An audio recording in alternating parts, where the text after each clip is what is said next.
Hello, everyone, and welcome to the Climate Hot Seat, bringing together young climate activists with politicians to keep the nature and climate emergency at the top of their political agenda. I'm Laura Young, your host for this evening, and I'm a climate activist and environmental scientist currently based in Dundee. With me, I've got some amazing young people, Rayanne, Ayla, Anna, Zainab, and Daria, 5 young climate activists who have been part of a group who are organising this event this evening. I have also got environmental spokespeople from the 4 main Scottish political parties here, and I will introduce them in just a moment. A lot has changed since COP26 in Glasgow, and almost a year on, young people are concerned that climate change is not front and centre. This event is an opportunity for politicians to listen to the concerns of young people and explain why their party is what their party is doing to ensure that the climate emergency is still a top priority. Continued partnership working between the youth work and environmental sectors is vital, as well as harnessing the power of these respective workforces to keep these issues alive and drive forward positive change.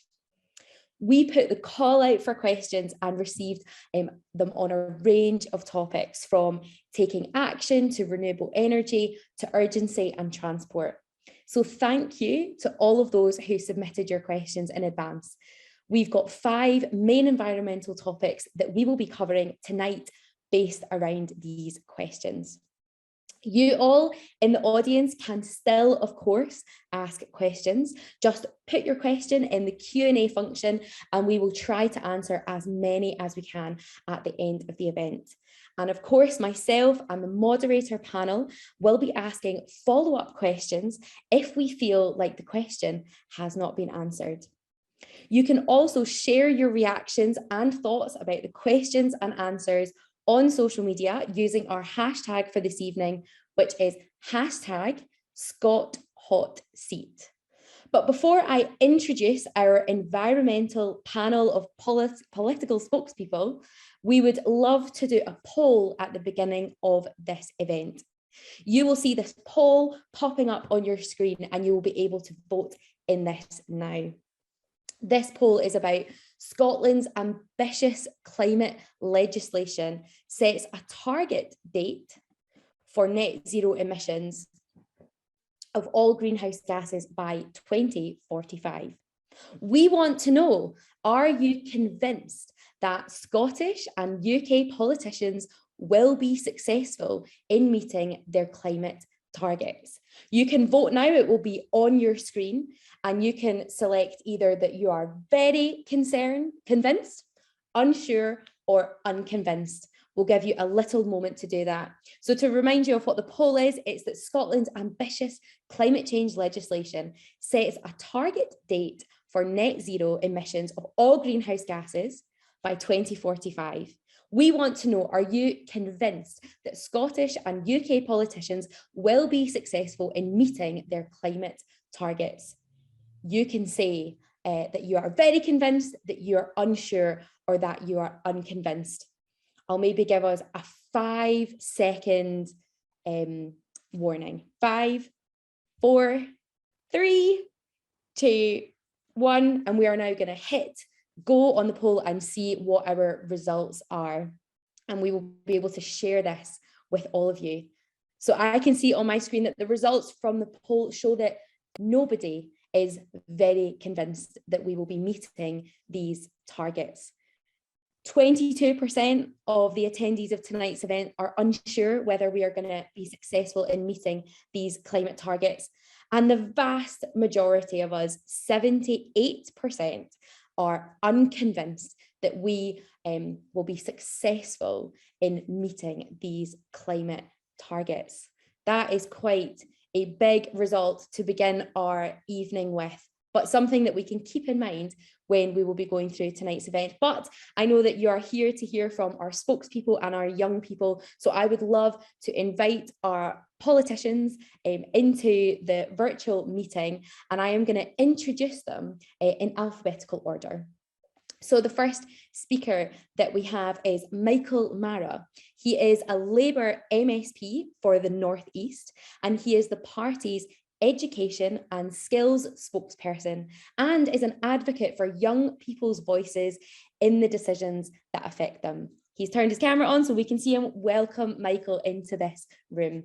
We also have Emma Roddick from the SNP, and she is an MSP for the Highlands. She is a member of the Social Justice Committee and is a vocal activist on climate change and the environment. Thank you so much for making the time to join with us, Emma. And we do know that we only have you till 7:45, so we just want to say thank you in advance for the time that you've been able to give us.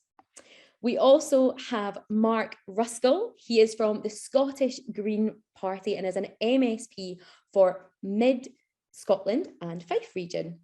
And he is the Environment, Climate and Transport spokesperson. You are very welcome into this room. Hello, Mark. And finally, we have Brian Whittle. He is from the Scottish Conservative Party and is the MSP for South Scotland. He is the party's spokesperson for environment, biodiversity and land reform.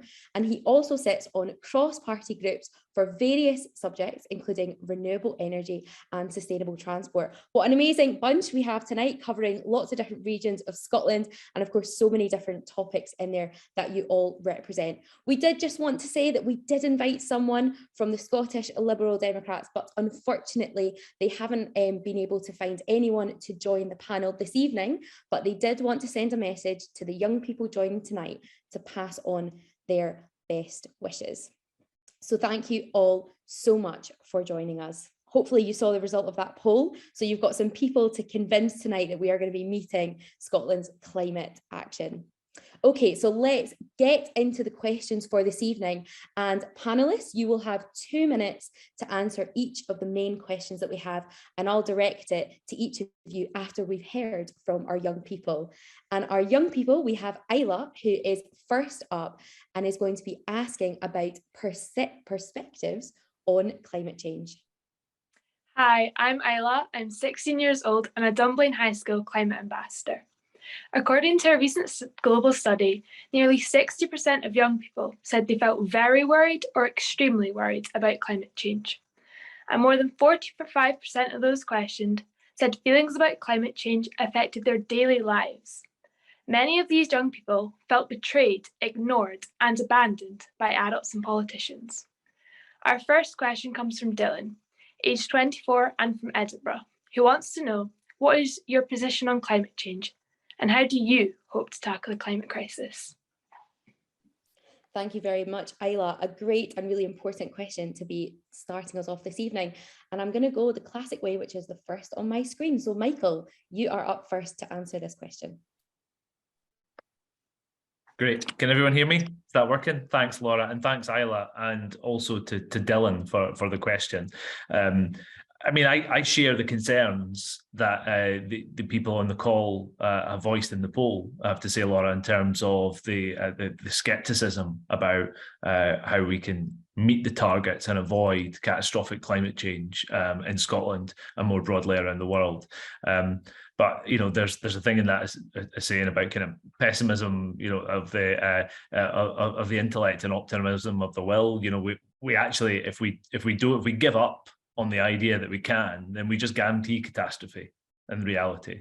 So we have to do our best to stay positive about it. And you know, Isla talked about a little bit about climate anxiety there and how the anxiety that young people feel, and I think everyone feels that. I have to say, but it does concern me when you know, my daughter in particular, who's particularly interested in these issues. She's 10 years old. And there have been nights when she's found it really difficult to sleep because she worries about the things that she's reading. You know, whether it be kind of things that Greta Thunberg is saying, or the kind of the newspaper of the week that she gets every week and reads up on these issues. So I mean, first thing is that we have to be optimistic, but the reality is if we stay on the track that we're on, we're not going to achieve it.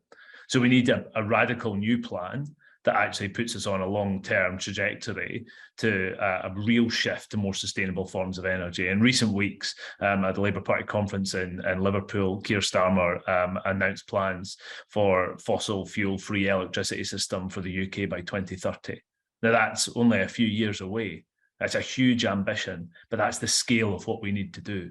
We need genuine transformation in the industrial production of energy in this country. And that will also help to make us energy independent as a country across the UK, so that we can deal with issues in kind of international relations, but like the impact of Ukraine. So that has to happen as quickly as possible. We also know that a big part of that's about staying in the natural environment. So Scottish Labour is committed to planting at least 15,000 hectares of trees a year, increasing peatland restoration 20,000 hectares a year, and there's a plethora of other commitments. But I would say, most importantly, we have to remain positive and optimistic about our ability to deal with this, because we don't have any alternative than to doing that, and we need a scale of action that's commensurate to the task. Thank you very much, Michael. Emma, I'd love to put that question to you. Yeah, thank you, and thanks to Isla and to Dylan for the question. And I just want to first agree with the young people that you mentioned. I'm very worried about climate change as well. I'm the youngest MSP this session. That might be influencing my strong stance on this, but I don't think that people care enough about this. I don't know if folk here watched that film with Jennifer Lawrence on Netflix, Don't Look Up, because I found it very painfully accurate. I sit in the Parliament with people who, while might realise it's an issue now, were climate change deniers earlier in their careers, and still, roll their eyes across the chamber when people talk about it. I think it was mentioned at the beginning that I'm an MSP for the Highlands and Islands. Now, that's a really important region in terms of climate change, not just because we've got this massive renewable potential, we've got all the renewable energies going on in our region, but we're a really good gauge for how policy is changing behaviours. In terms of buildings, we've got a lot of really old buildings that are not easy to heat, still using very not green energy to do it. We've got trees and peatland, which are really important as carbon sinks, but we've also got massive travel distances. People in my region have to travel a long way to go to work, sometimes using ferries, often using cars, and these are big CO2 emitters. So if we can't develop policy that changes behaviours and CO2 emissions in the Highlands and Islands, then we're going to fail overall. But for me, that's always quite a difficult thing to get my head around, because not only do I have to try and make things better in the Highlands and Islands, I have to make sure that policy that is coming from a national level that is going to affect the Highlands and Islands takes into account things like these longer travel distances and the fact that some homes aren't suitable for things like air source heat pumps. Thank you very much, Emma. Mark, I'd love to bring you into this. Yeah, I get a sense of not just anxiety from a lot of young people I speak to, but a sense of real anger as well. And I completely understand why, we're seeing Just Stop Oil activists taking direct action now against the UK government, because the hypocrisy of politicians continuing to expand our dependence on oil and gas is horrific. And what the science is telling us right now is that we're at an absolute tipping point. With the permafrost, for example, the Arctic is warming at 3 degrees already. It's gone beyond 1 degree. And if we see the melting of the permafrost, we'll get a feedback loop, which will mean more methane in the atmosphere and even faster global warming. So, many of the scientific predictions that we're hearing now, we're already at tipping points. We're already almost at a point of no return. So, I'd like to be optimistic, and I think right now there is a chance to, turn the corner and to actually create a better society as we tackle climate change. A fairer society, one which is greener, where we can restore the environment, but we can also address some of the global inequalities. that have emerged over many centuries as well. But there's part of me that is still very worried about whether we will be able to achieve this or not. But I think we've got to do everything that we can to try and do that. And that's why my party decided last year, after the Holyrood elections, to go into government for the first time in the UK, and we negotiated a very strong programme of measures with the SNP at the time. And do they go far enough? No, not to meet 2045, but I think they are a good starting point, from free bus travel to under 22s to doubling the amount of onshore wind capacity we've got in Scotland, finally tackling the shame that we have homes which are leaky and drafty and are unfit to live in. So these are the things that in government we're trying to make some step changes that will make people's lives better as we're tackling climate change. But I'm under no illusions that is going to be enough to get us to 2045. And it could be that, given all these feedback loops and all of the problems that we're going to see, that in itself is not going to be enough. And we're going to have to accelerate action even faster and take even harder decisions in the years ahead. So it's a difficult time, but it's a time for everybody to step up and do what they can. Thank you, Mark. And then finally, Brian, bring you into that question. Thank you. Thank you, Dylan, for the question. I think that it's a very apt question. I mean, the reality is that, I share that skepticism about where we currently sit and what we're currently doing, whether we're going to hit that 1.5 degree ceiling. If we think COP26 is now a year ago, with all the major announcements and major promises from around the world, and the reality is, I don't think much has changed in that time. So, but I'm an eternal optimist. I think we have the capability as a human race to innovate.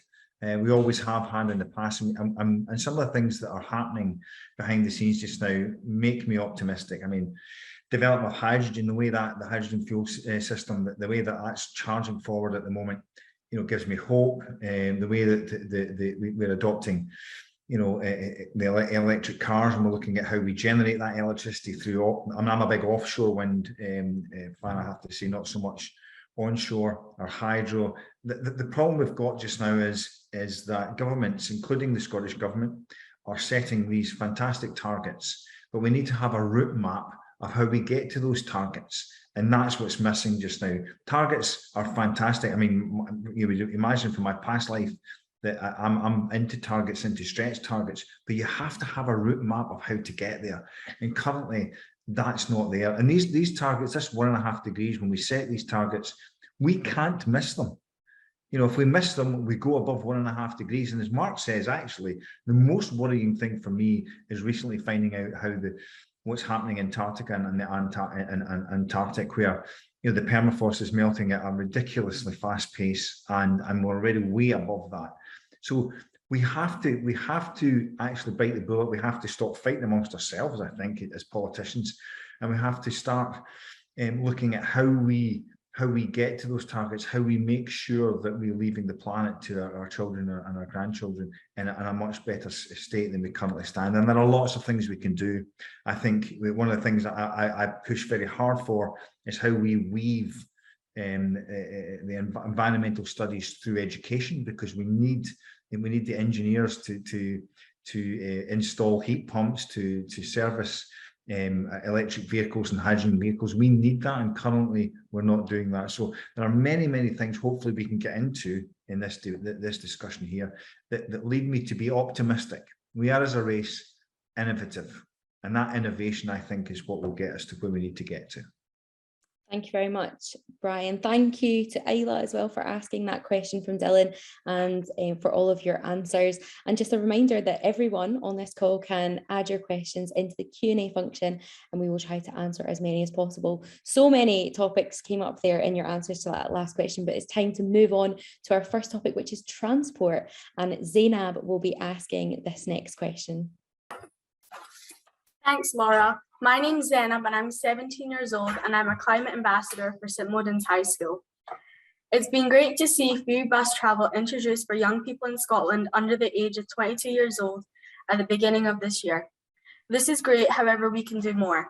That's why YouthLink Scotland are pushing the Scottish Government to make the age of free bus travel 25 years old, as well as young people living in rural and island communities are still struggling to access affordable and regular public transport. My question is, how are you going to make public transport more accessible to young people who live in rural areas? A great question. Thank you so much, Zainab. And it's only fair we go in backwards order, I feel. So it'll be Brian, Mark, Emma, and Michael. So Brian, if you could kick us off. A great question, Zainab, because given that transport vehicles are a huge emitter of CO2 and CO2 gases. I mean, the reality is, you know, I represent a rural area, and public transport system and even the road system, which I think, you know, by the way, that we need a decent road system. I'd like to see superhighways of hydrogen electric type superhighways for vehicles, especially in the rural areas. But the reality is we don't have a transport system at the moment that is capable of encouraging us back into public transport. We have some of the rail network system, especially into my area, south of Scotland, is very poor. Bus services are very poor. So if you can't guarantee access to public transport, you're not going to use it. And especially in rural areas, many people still need cars. I think Emma was talking about that sort of dichotomy, that dilemma that we have about we want to get onto public transport, but in rural areas we need to use our car. So that's where I think we should be focusing very much on how do we develop that hydrogen infrastructure, especially for heavy vehicles, for buses, which is happening in Aberdeen. How do we deliver that sort of electric hydrogen superhighway? How do we develop a rail network to allow us the confidence to move on to public transport? That all has to be done. I mean, we have great, like I said before, we have fantastic targets. We have the capability of doing all of that. We just have to make sure that as government and governments, we make sure the funding is available there to encourage those things to happen. We need to get it done, and we need to get it done now. Thank you, Brian. Mark? Well, it's great, Zainab, to hear that you've been using the free bus travel for under 22s. When we, as Greens, made that case to the Scottish Government several years ago now, I did pick up quite a lot of evidence that was coming from youth groups in the Stirling area. And so it was really great to feed that in and actually, you know, describe and talk about some of the challenges that young people were having in accessing a first job, in seeing their friends in rural areas, in getting access to education at the college as well, and how free bus travel could transform that. So it's really good to hear that that is now working. But of course, you're right. In order to use that free bus travel service, you've got to have a bus that's traveling to your rural community in the first place. And I think one thing that's concerned me about the Stirling area is that you clearly have some bus services that are very profitable for private companies like First or McGill's to be running. So the service that goes from the town centre to the university, for example, very well used, very profitable. However, there's a reluctance then from the private companies to then run the less profitable rural services out to the rural communities. So I think what we need is something called bus franchising, which allows companies, or maybe even Stirling Council, to actually run a whole bundle of services together. So they can't just cherry pick and say, we're only going to run the profitable services. They're going to run services at all in Stirling area, then they need to run the less profitable routes as well as the profitable routes. So I think there's a way forward here. And I think if you go back to 1980s, you know, we did have municipally owned, municipally controlled bus services in Scotland. And we still have that in the Lothians, with Lothian Transport now running services in East Lothian as well. So I think there's a chance to go back to that, but it will take some time, and it will take councils to work together on this. And I'd love to be able to extend it to under 25s. I'd love free transport for everybody, but there are budget constraints at the moment, and we have to balance things out. But I would like to see more young people using under 22s to start with. We've got about a third of people in Stirling using it at the moment. I think we can get that up to the majority of young people getting their card and making use of it.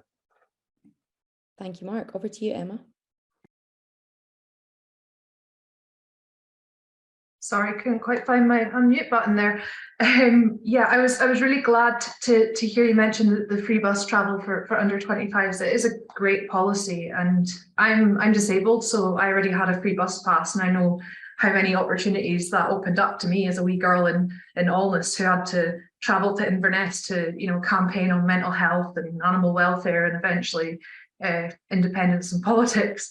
And it's one of those things, I've no way of knowing, but if I hadn't had that, I might not be in this office this evening. I would like to see inter-island ferries included in the bus pass. It brings in questions around upgrading ferries so that they're more green, because at the moment a lot of them are really terrible for CO2 emissions, but I think we will get there too. The SNP committed to providing free bikes for children of school age who can't afford them. I kind of cycle from Inverness to Edinburgh every week, but it doesn't fix everything. But we know that too many really short journeys that could be cycled or could be walked are still being driven. And I think getting folk onto bikes early could make a really huge difference for a few decades from now.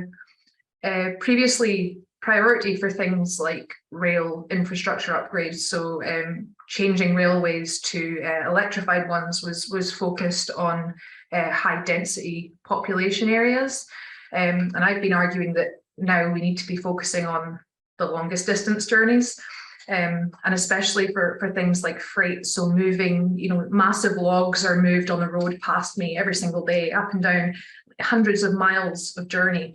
If we want to move those onto the rail and reduce that CO2 emission, then we need to have more reliable train journeys on the Far North Line, so that timber companies and others who use freight find rail to be a more attractive option for them.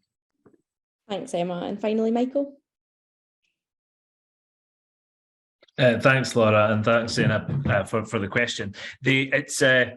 It's absolutely critical that if we're going to meet these targets we've begun talking about, that we get more people out of cars and onto public transport. And I wish that the application process for young people's bus passes was frankly an awful lot easier.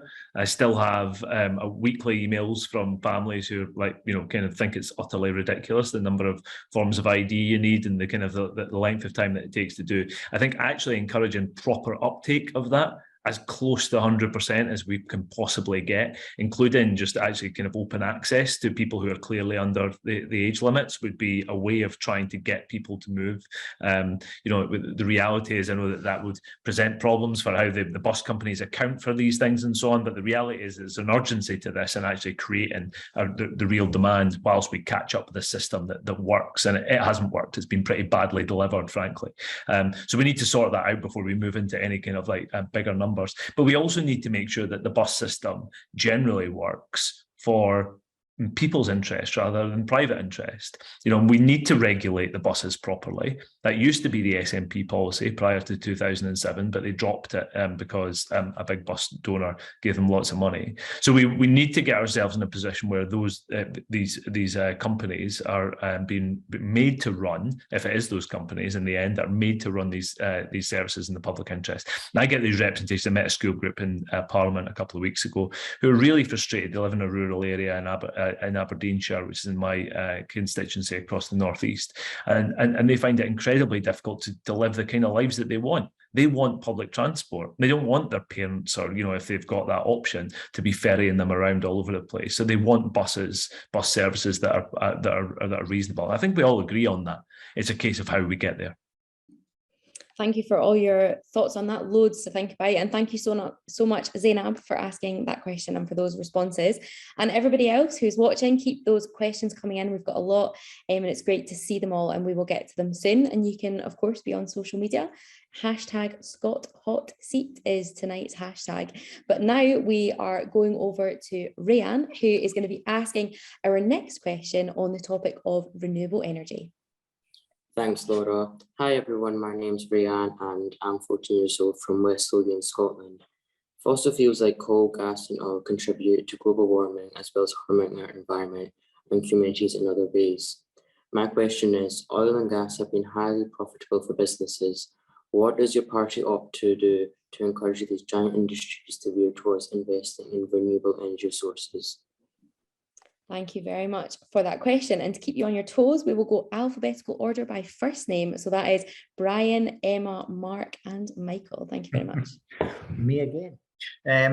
Thank you, Ryan, for your question. It's a great question. So I think it's been a topic in the news, obviously, and the profits that the oil and gas companies are making at the moment, and they are, oil and gas are big emitters of CO2 gas. So it's a really good question. I mean, I think one of the things I would say just now, and I think we all agree that we have to transfer away from oil and gas to renewables as quickly as we possibly can. But we have to do that in a sustainable way, and we have to do that in a just way.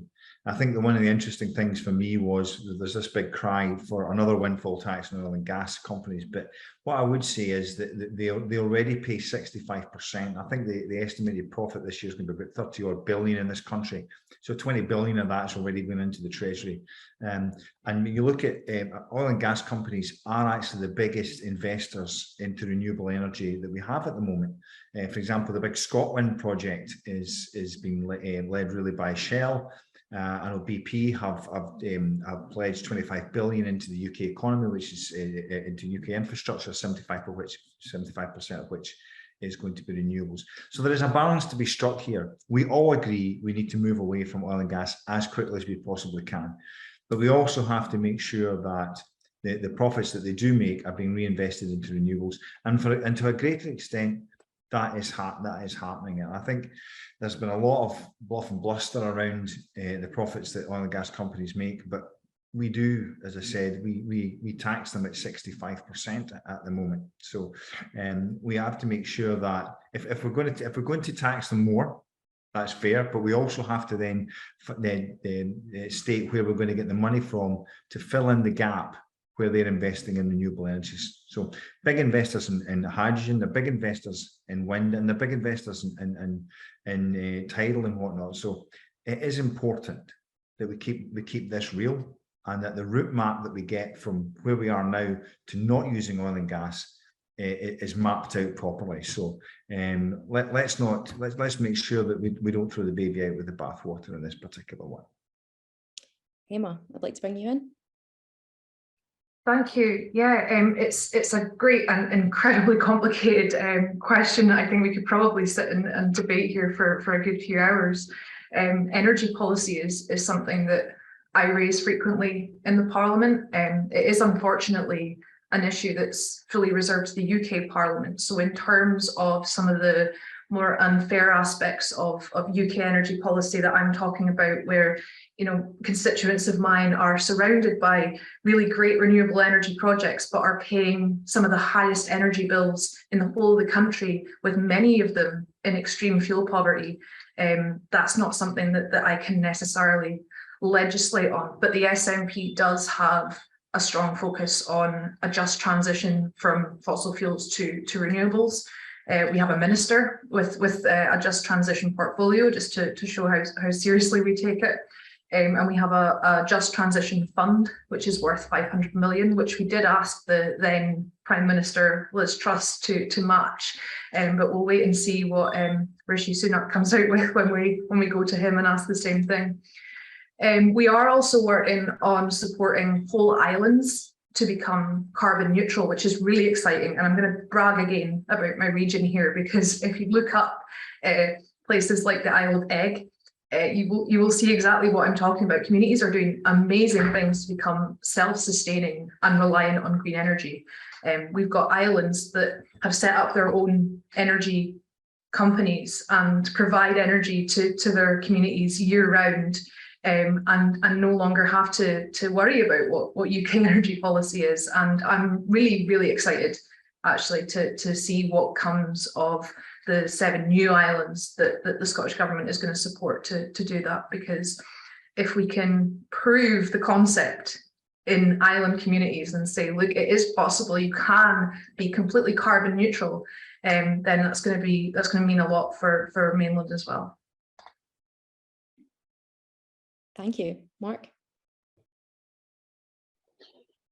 Well, I think the first thing that we should do is not license more oil and gas in the North Sea. You've probably seen the campaign round to stop licensing the Cambo field, and also to stop the Rosebank field. I mean, the reality is that we have far more oil and gas that we can actually afford to burn.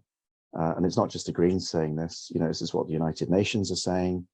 It's what scientists who work with the International Energy Agency are saying. I mean, this is the consensus, and what we have to do is to stop extracting every single last drop of oil and gas. The difficulty here is that is not in the interests of the oil and gas companies. They have continually lobbied governments to extract every single last oil and drop out of the North Sea and other oil fields. And, you know, many of these companies have spent millions and millions of dollars over many years denying even the existence of climate change, let alone making investments into renewable energy. So, you know, renewable energy remains an infinitesimally small part of these oil and gas companies' investment portfolios. And I disagree with Brian here. I mean, they do have too much money, unfortunately. I mean, the head of BP said, I think earlier on this year, that the company has more money than they know what to do with. So, you know, I think the case for a windfall tax to reinvest that money, given the high oil and gas prices, back into renewables is there.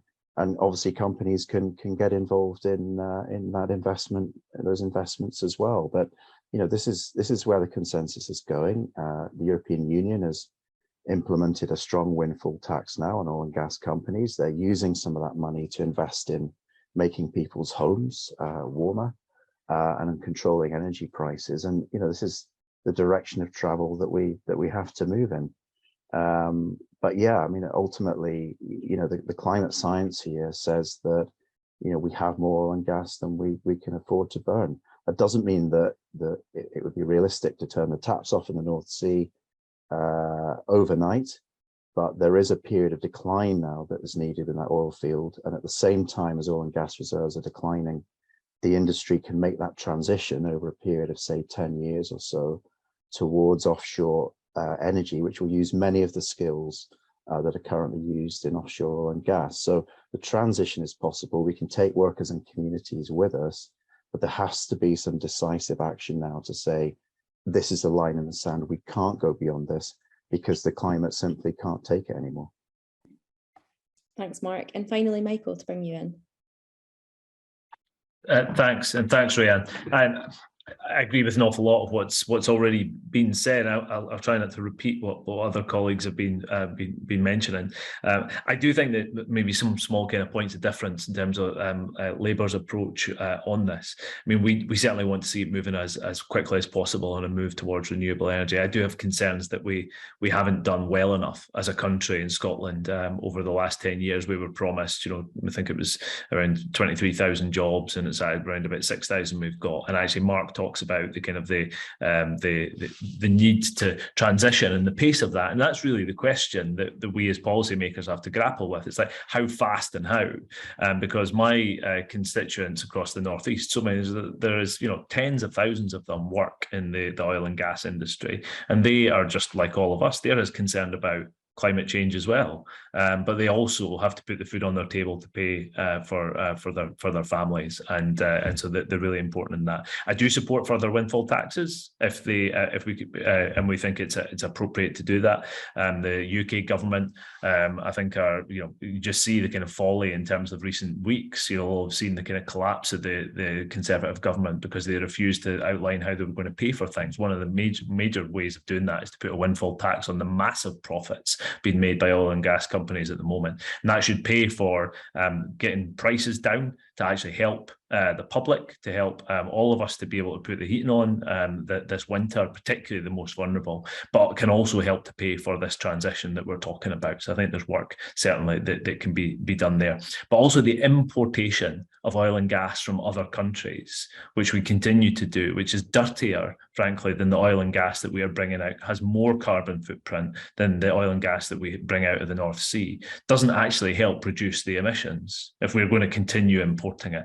So we have to make the structural changes in our economy to make sure that we're actually, as Keir Starmer laid out, we're not reliant on fossil fuel in the UK, so that we can continue to use it for feedstock, for the plastics that we need. But actually, we have to sort our energy mix out dramatically and quickly if we're going to get the right answer to this question. Thank you very much. That was a big question and some big answers. And thank you, Rianne, for asking that question. There's loads of chat happening over on the hashtag #ScotHotSeat, and we've got lots of questions coming in for later on, but we still do have 2 more themed questions. And I would love to bring in Anna, who is going to be asking a question about urgency. Thanks, Laura. Hi, everyone. I'm Anna. I'm a climate ambassador from Dunblane High School. So Scotland's ambitious climate change legislation sets a target date for net zero emissions, all green by 2045. To meet Scotland's targets, a rapid transformation across all sectors of our economy and society is required. The Climate Ambassador Group wants to know, where is climate change on the list of your priorities? How urgent is it to you, and do you understand the severity of the problem? And to be fair and try to get different people answering first, we're going to go with Emma and then to Mark, Michael and Brian. So Emma, if you could start us off. Brilliant, thank you. How high is it on the priority list? So it's up top of mind, and I think for the SNP and Scottish Government, it's up there. Child poverty and the climate emergency are the most often talked about when we're putting forward budgets. So there is a sense of urgency. I mean, Nicola Sturgeon was the first world leader to declare climate emergency. That's not a unanimous sense of urgency, unfortunately. There's a lot of work still to be done to get it into some heads, but it's definitely there. The problem is progress is really slow, and that winds me up to no end. It's not just about the climate. You know, we can have every party agree that something is a good idea and find ourselves sitting a decade later still struggling to actually put it into law. then it takes months to get through all the stages and royal assent, the monarch signing off on the bill. So politics may be too slow for the climate, if we're being honest. So we need that real urgency to be there for things to happen slowly instead of extremely slowly. But I do get some really thoughtful emails, and usually from young people about the climate emergency. So I encourage everyone here to think about that and get in touch with representatives, convince them to take it seriously. The one thing I would say is, in terms of messaging, we do maybe talk too much about the planet and, you know, trees, and I care about trees and polar bears and birds and, you know, the ocean quahog, but many people don't, and it goes over their heads. And if you think about it, the planet is going to be fine. We haven't always been here. If we burn our own species off this planet, it's going to shrug us off like a bad infestation and carry on. So what is in danger is actually our own species. So tell people that their street is going to flood, that they're going to have their workplace go up in flames and wildfires. Tell them what's actually going to happen to them, because that's the really scary part. And yeah, the planet doesn't care if we're on it or not. Over to Mark. Yeah, well, it is a top priority. It's what got me into politics, I think, you know, those years ago. But I have to say, one thing which really opened my eyes was about 15 years ago, I went to Malawi, and I was actually linking up with some communities that are twinned with Dunblane, Likadua, for example. And I think what really opened my eyes was just talking to people there who, even at that time, were living on the front line of climate change. And the difference between, you know, rains coming too early or rains coming too late or rains not coming at all in their communities was the difference between life and death. Because if they couldn't grow the maize, they'd have nothing to eat, they'd have nothing to sell. And it would have a huge impact on educational opportunities for young people, on their economy, on everything. So, like, for me, that was a huge wake-up call that this isn't just a scientific concept. This is life and death for so many communities across the planet, and the people I've met since then, you know, around the world have just re-emphasized that. But, you know, I think the urgency is here, and it's not just about that 2045 target. It's about the next 10 years, because if we can't get the carbon out of the atmosphere now, it's going to continue to cause global warming for years and years to come. So the action we can take in the next 10 years, or even less than that, actually, leading up to 2030, is absolutely pressing. And I think, you know, to go back to our decision about whether we should go into government or not last year as Greens, for me, this was absolutely pressing on me, because if, you know, we could say, well, okay, maybe we should just, you know, give this a bit longer and we can maybe come back and do this at another time. But for me, it was about, well, if we can't affect some change now, when are we going to be able to do this? You know, it's almost too late already. It's almost too late. So we have to do everything that we possibly can. So for me, that was a strong reason to argue with my party about the need to try and get into government, to try and do something, even though the Scottish Parliament doesn't have that many powers as it could. You know, the fact that we do have some powers, that we can do something, means that we have to do everything that we can right now. So I would just urge everybody on this call to do the same. Do whatever you can in your field. It might be getting into politics. It might be not. It might be, you know, joining the renewable energy industry. It might be protesting. It might be, I don't know. There's all sorts of ways that we can tackle this emergency, but the time is absolutely now, and it's so precious. It's running through our fingers. Thanks, Mark. Over to Michael. Thanks, Anna. I mean, there's nothing more important for the long term. There's no doubt about that. And the challenge for politicians in this is balancing off that long-term catastrophe that I think Emma really eloquently laid out there in terms of what the consequences for us are, and also the more short-term, you know, the emergency. You know, I had a constituent speaking to me a couple of weeks ago who is, you know, ripping up toilet roll to put into her children's beans at tea to try and make them feel full at night because she can't afford to feed them. You know, so it's not the only issue. It's hugely important, and in some ways, in the kind of like a titular way, that the top end, it is the only issue because of what Emma laid out. But the day-to-day challenges that people face, we have a moral responsibility to deal with those too. So there is a balancing act in terms of how, you know, the attention that we give to these things and how we have an economy that works to actually create the taxes to make those, to put food on people's tables.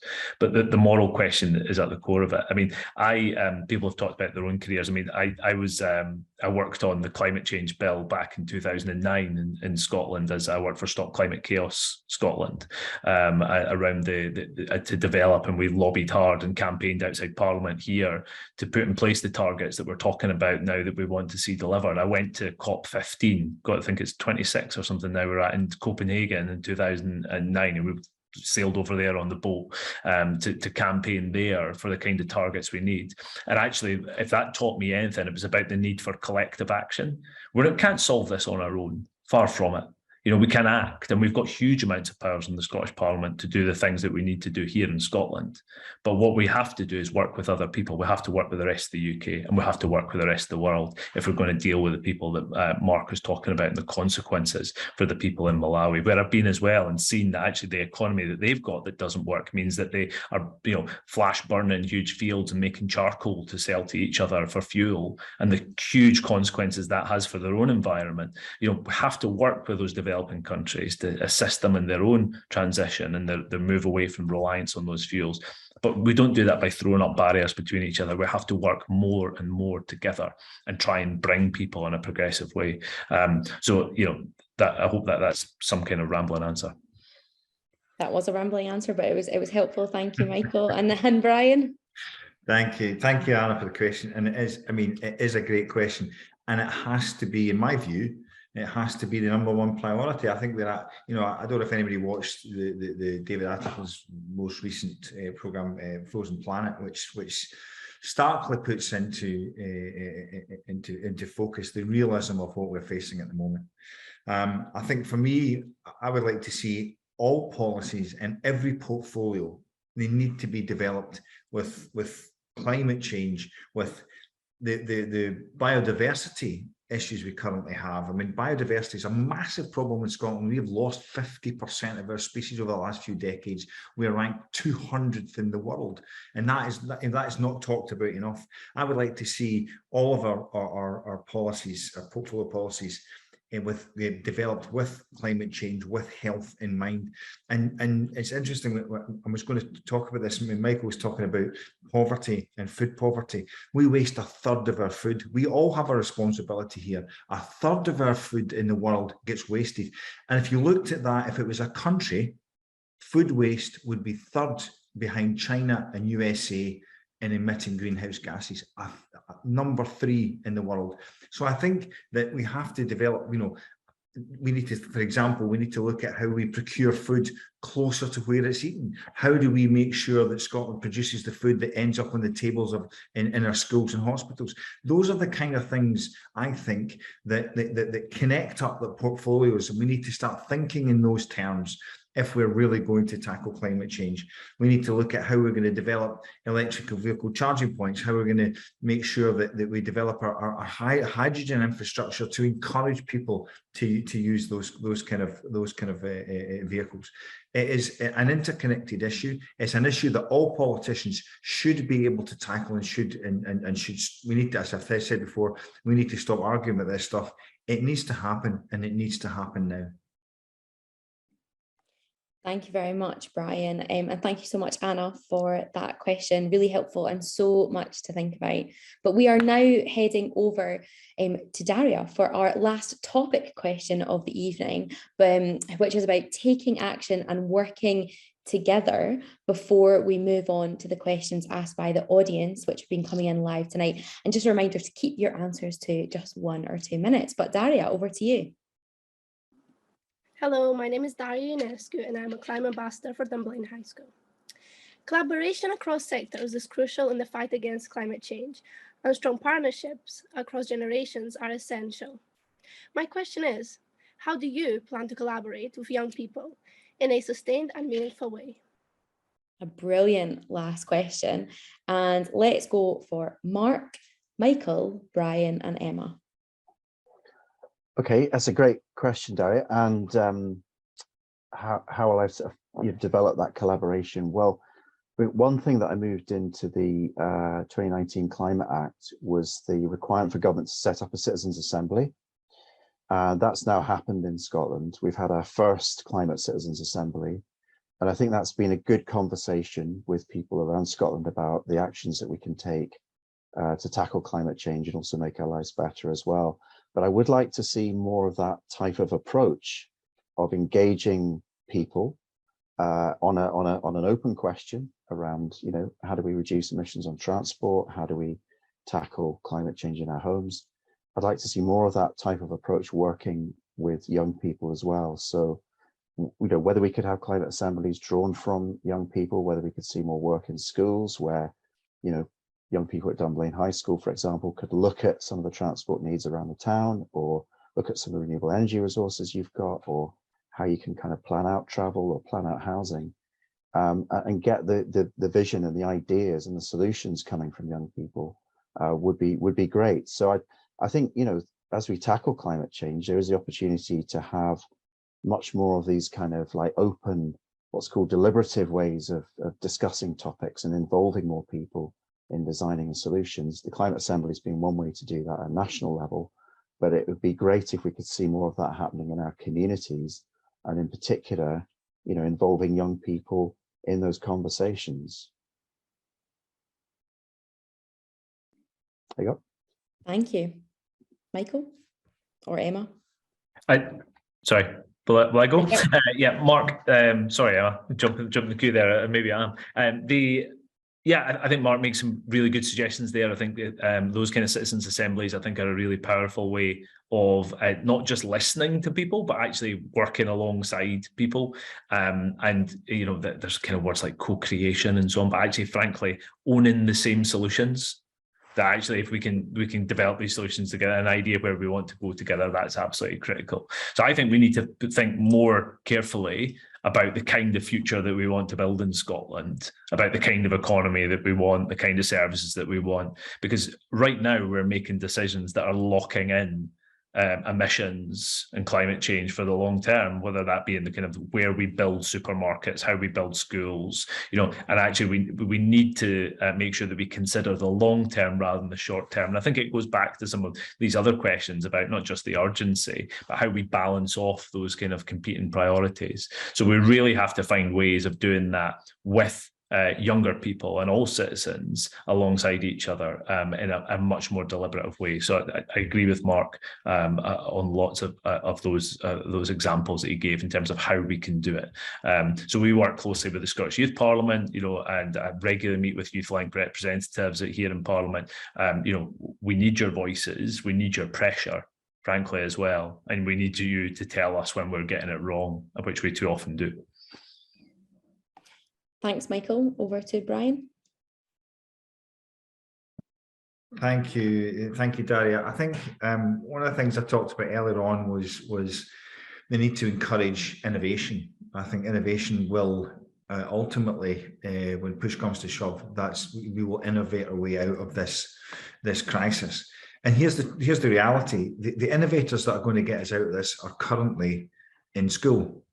And the other ones, so I'm very much of the opinion that we need to weave, the environmental studies and engineering throughout our education system, which is currently we're not doing that. We import too much of that sort of technology. So for me, the youth of today are actually the ones that are going to get us out of this. We can set the frameworks now. We need to, engage better than we currently do with the youth of today. But the reality is we need them to be innovators. We need them to be going through the education system and telling us what has to happen. And we don't do enough of that. I mean, Mark and Michael have already discussed at length the things that are available to us now.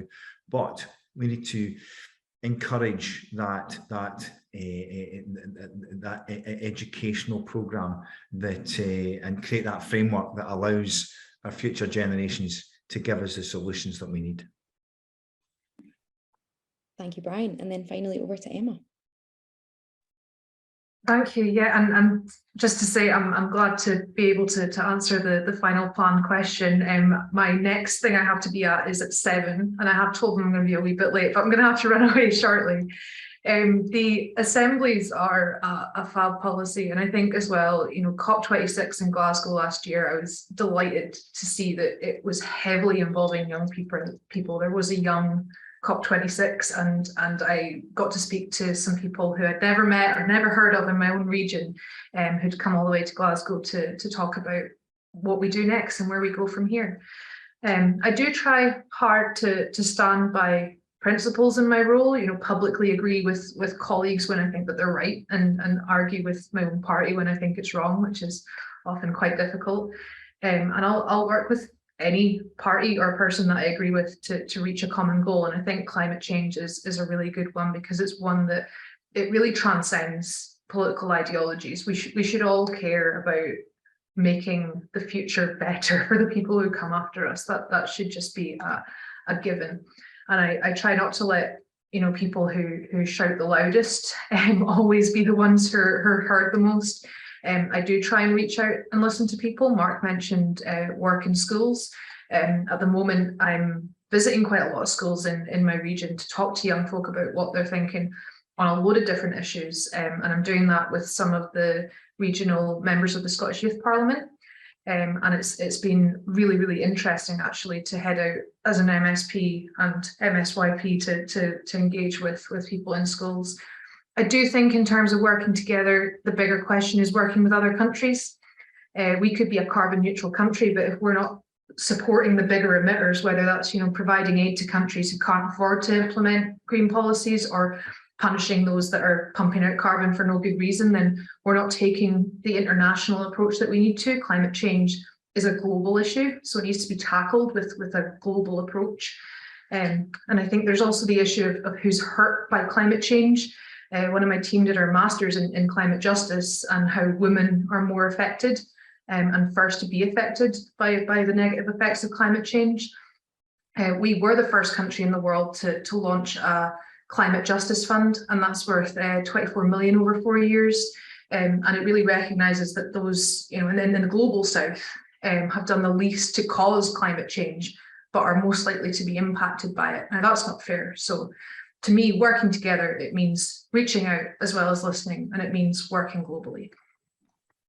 Thank you very much, Daria, for that question and for all of the politicians' answers. And I will say, Emma, when you need to drop off the call, we know, but thank you. But it's been interesting seeing in the chat as well, lots going on. But just one comment that I've seen from Sophia, who is from the Children's Parliament, talking about these assemblies, saying that they were such a positive intergenerational opportunity. It would be great to see the involvement of children embedded as the UNCRC comes in. However, we need to think about the legacy of impact when funding comes to an end, and how we measure impact in terms of resulting Scottish Government commitments. There's also some other comments in there, some great stuff, so please do take the time to read those if you can. But that is our topical questions come to an end, and it's now time to go over to the audience questions. But so thank you for our young moderators who have come on, and also to everybody who has submitted their questions in advance of tonight's, but also during this live Q&A. So we've got about 15 minutes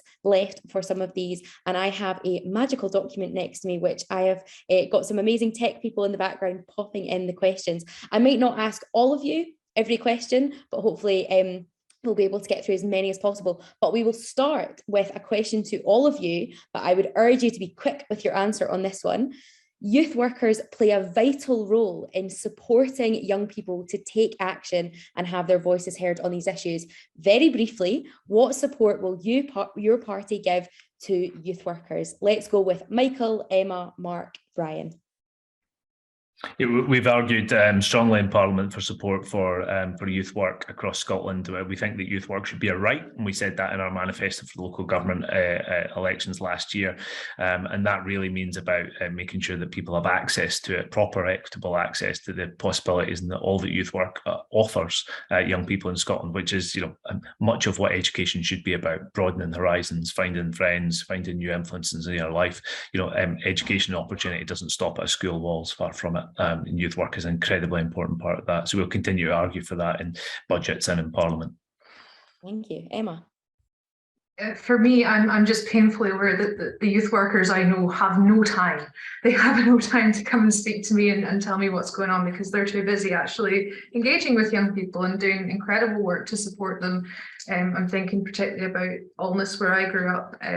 Youth work there actually saves lives. There are some very disadvantaged communities, and it's an absolute lifeline. So I do drop in myself to youth work organisations, just because I think, we often talk in politics about hard to reach people, and these people are not hard to reach. We know exactly where they are, and they're all there at the same time every week. So I do just try and go to them and listen. Thank you. Mark? I agree with Michael that youth work is critical. It's also been in decline for many decades, and I think where we are at the moment is not where we need to be. So council funding and continued support for youth work and growing youth work back is going to be really important. I think it's hugely important in terms of building up the evidence base for change. So I mentioned earlier on about under 22's bus.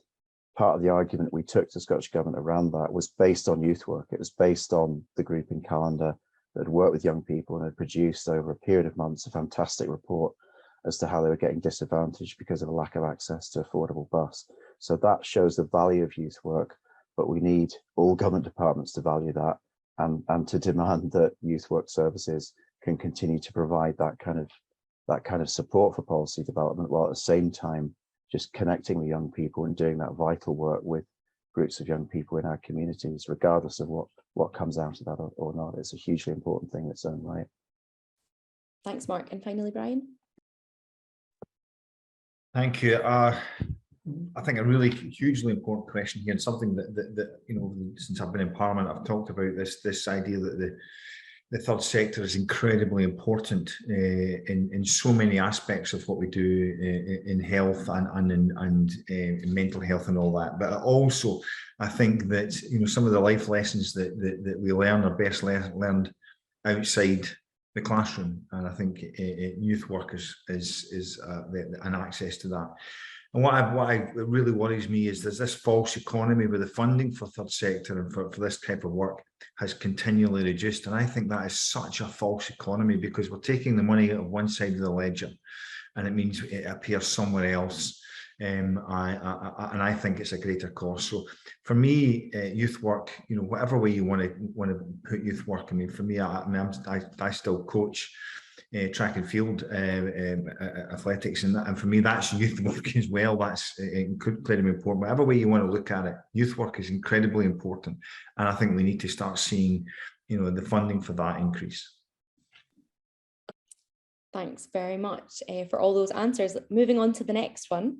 Tegan, aged 18 from the Highlands, has asked, disabled people are disproportionately affected by the effects of climate change. What are you doing to ensure we are best protected in a world of rising temperatures, rising costs, more natural disasters causing people to flee, and more? And if I could put that question to Mark and Michael, please. Yeah, thanks for that question. It's an important one. I mean, I think my starting point in this is to listen to those lived experiences of people with disabilities around the world and the challenges that they're facing. But I'm also aware, though, that, you know, if we work on a society which is genuinely equal, which has, you know, fairness built into it, then and also that we're tackling some of the disadvantages that people with disabilities have, then we also make a better society for the rest of us. So an example of that is pavement parking. So at the moment, I know many people with disabilities, accessibility issues, who are really disadvantaged by the amount of reckless parking of cars in our urban environment. They can't cross the road. You know, they can't safely get around their own communities. They can't access drop curbs.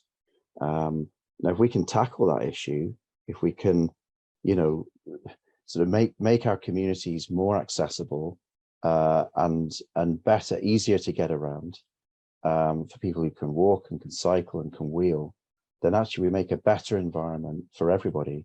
But we also tackle a key issue that people with accessibility issues tell me is putting them off, and is disadvantaging them and you know, disadvantaging their ability to get around their community. So I think by tackling disadvantage, we can actually make a better society.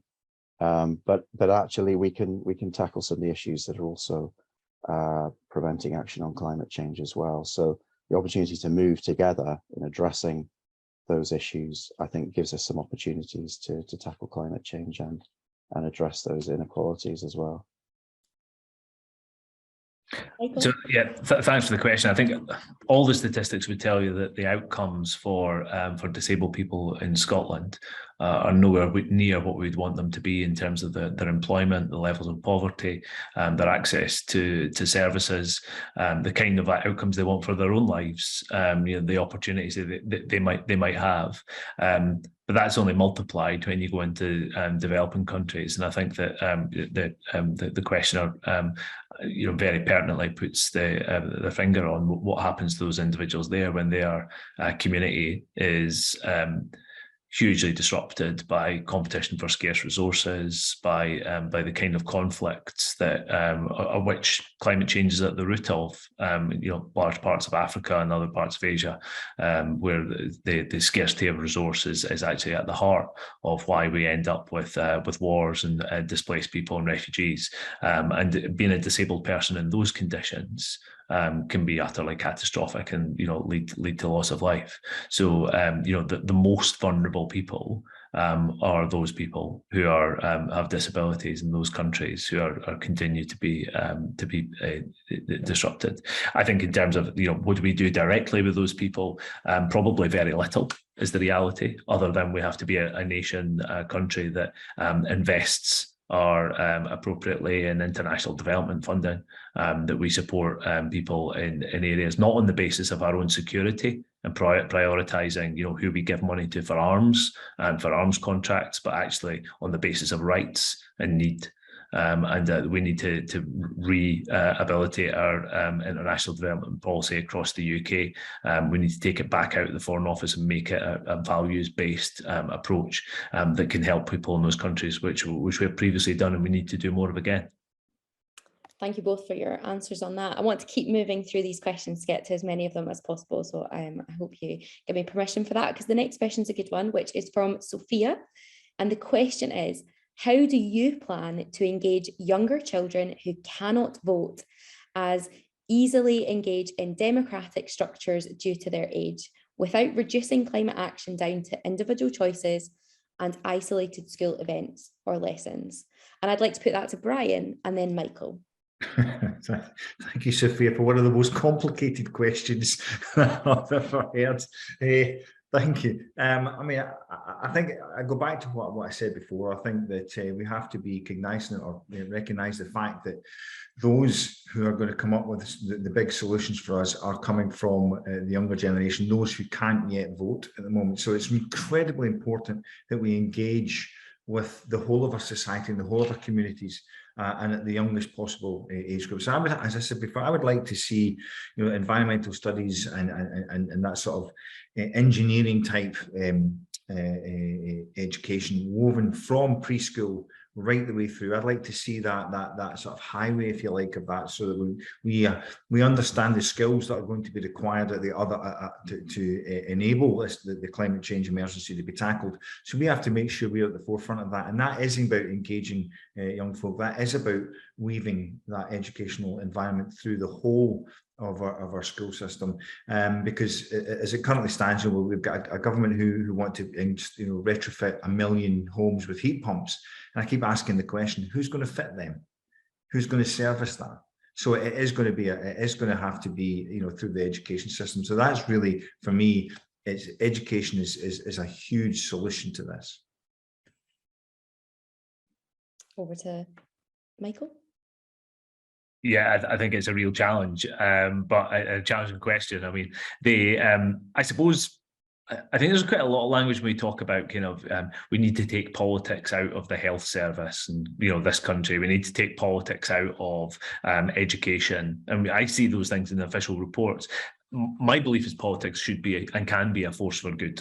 And actually, when I talk to young people in my constituency and more directly my friends and family, I talk to them about politics and the choices that they make as groups rather than as individuals, and that you elect governments in a democracy, and we're fortunate and we should see it as a very precious thing to have a democracy in this country. It's far from certain that it sustains forever, and we need to value the choices that we make together. So I think the answer to that is just to talk to them about politics, frankly. They might not vote yet, but they will at some point, so they can engage their voices in that. And we have to do that quite overtly and talk about what being in a community actually means.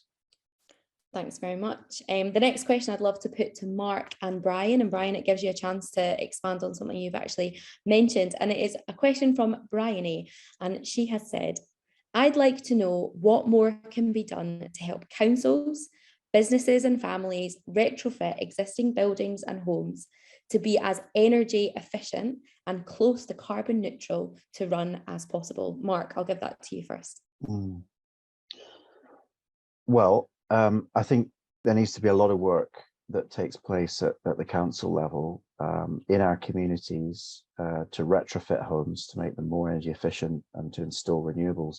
And I actually think the best way to do that is to go street by street within communities with teams of workers who can knock on doors, do surveys, get the finance available and carry out the work over a relatively short period of time. And there are good examples of where this has been done in Kirklees, for example, in England, where we're seeing retrofit at scale. And I think the advantage there is that word travels. If people see that they're getting a solar panel installed or there's insulation work, they can talk to neighbours, they can talk to the organisations that are doing the work, and we can get retrofit at scale. At the moment, things are very piecemeal.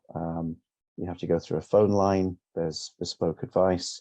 It takes time to get through that, and there are many people at the moment that are currently sort of waiting for that support and advice and finance to come through. So I think we can scale up over time. I mean, it will need a renewed focus from government. So we have a Green Minister at the moment, Patrick Harvey, who is leading a heat and building strategy, which will hopefully develop some of these partnerships at the local level and put in place the support to do things at a bigger scale. But I think there's a lot that can be done. And I think one of the most exciting opportunities is around what's called district heating as well. So where you maybe have a distillery or a source of waste heat in a community, which is just going up into the atmosphere. It could be heating homes through a heating network. There's an opportunity there for councils to set up companies that can then supply that heat at an affordable level to everybody in a community. So yeah, I think we need to look at some more of these kind of collective approaches to how we're retrofitting and improving our individual homes, but also supplying energy on a community scale that can be done effectively and in a low carbon way as well. So lots of opportunity, but lots of public and private money needs to come in to make that happen. And that will be the challenge for Mr. Harvey and the Scottish Government going forward. Thanks, Mark. Brian, anything to add?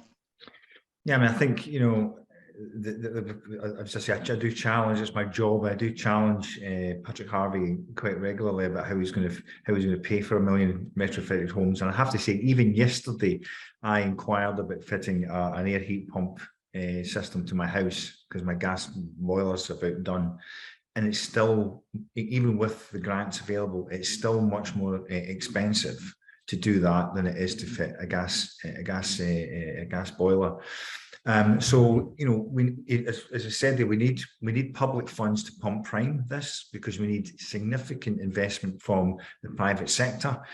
Currently, I don't see that happening. It's going to cost something around the region of about £33 billion to do that in Scotland, which hopefully we can do over the next 10 years. I mean, district heat pumps. I mean, if you know, local heat networks where, you know, Glasgow could actually be generate enough heat from just the River Clyde to heat the whole of the city, and it's looking at local solutions, not just single solutions. It's looking at what we can do with hydrogen. It's looking at what we can do with district heat pumps. It's looking at what we can do with local heat pumps. It's all of that has to happen. And currently, we need to continue to put the pressure on Scottish Government, on UK Government, on governments around the world to have a route map, as I've said before, to make sure that these targets are hit, because we just can't miss them. Thank you very much, Brian, for that answer. And we've got about a minute left, and I've got time for one more question for you all before we end with a poll to see what the audience have been thinking about this evening. So this is a question to you all, and I would love a yes or a no answer. I'm sure you like those questions. Do you back the YouthLink Scotland call for free bus transport up to 25? Anyone can jump in with their yes or no answer to that. Don't be shy. It isn't straightforward. I've got to say, currently, I don't think we should be doing that just now until such times as we sort out the under 22s. It's not enough. The under 22s currently have access to bus pass. We need to do that first. I'm not going to make funding commitments at the moment on that basis, I'm afraid. I share Brian's comments. He echoed, I think, something I was saying earlier on. We need to sort out that access. So I don't think I'm in a position to say that we would approve that at the moment. But I agree with Mark's longer term aspiration that actually, if we're going to make this happen, we need to get more and more people on buses. If that's the way to do it, then we'll look at it. But I can't commit that money at this moment in time. I think there's been an outbreak of consensus on this, and I think it does come down to the straitened, you know, financial situation that the Scottish Government's under, and I think it's good that we've all actually recognised that on this panel tonight.